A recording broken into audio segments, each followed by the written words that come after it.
everyone, my name is ZeBirdBrain and today we are talking about rigging. This week we will continue learning about how to rig eyes, but we're gonna keep spicing it up a little bit by little bit. So last week we had this eye shape that we were able to draw a new drawing substitution, or that you could put a deformer on it to reshape it. So this week we're gonna add a cutter eyebrow to our shape. So just before that, I'll just add a few pegs to my pieces, and I'm going to talk to you about where to put the pivot point, because there's no absolute right or wrong. It's more about what you need for your rig. And with the years, I've seen that for the iris, of course, you just put your pivot point in the middle. But for the eye shape, after discussing and trying it out in animation, I found out that putting the pivot point right here is actually pretty useful, because usually when you want to edit the scale of your eye, it's to make maybe a surprise, or maybe like make them squint or something. And when you move it around to fake 3D in your head rotation, usually you will want to maybe stretch it from the side or toward the middle, and we're always going towards the nose. So that's why I tend to put my pivot point here, because then my animators, they don't need to manually put their pivot point there, and then when they click away, it's going away and stuff. So I found out that putting it right there is pretty useful. My elf rig here has the same thing, and I've seen that it goes very well to animate your eyes. Alright, so now let's add the eyebrow. Gonna create a drawing layer for the eyebrow. I put it right here.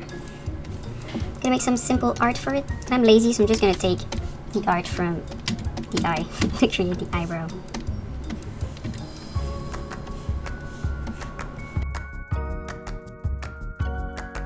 And now that eyebrow, we're gonna put a deformer on it because we want to animate it. For the eyebrow, I always use an envelope, because then you can move both points separately, which is better than the curve. Alright, so on my eyebrow, I will also put a peg to be able to move it. I'm so surprised!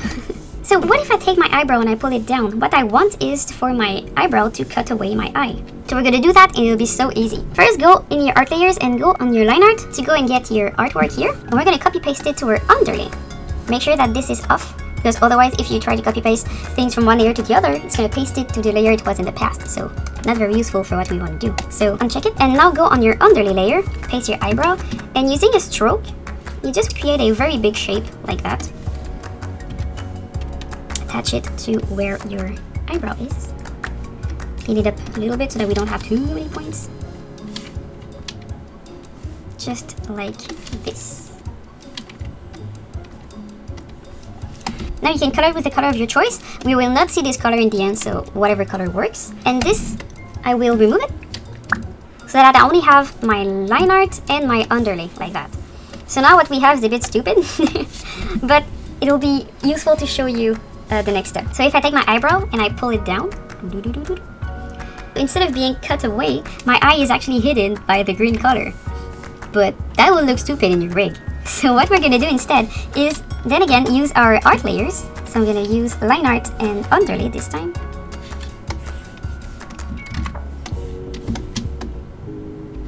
And I'm gonna have my line art only showing up.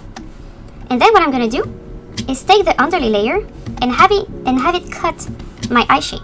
So to do that, I'll just take my eye here and put it all under the same composite. Don't forget to put it as a pass-through. And I'm gonna have this be cut away by my underlay. Like that. And then I'm gonna use my underlay to cut my eye. Oh no! Then again, we are having the opposite effect of what we wanted. So be sure to this time invert your cutter, because you want your cutter to hide what it's touching. So then you have a eyebrow that you can use to create more emotions. So if I reset it to 0, if I take my eyebrow and I pull it down, it's gonna hide my eye shape.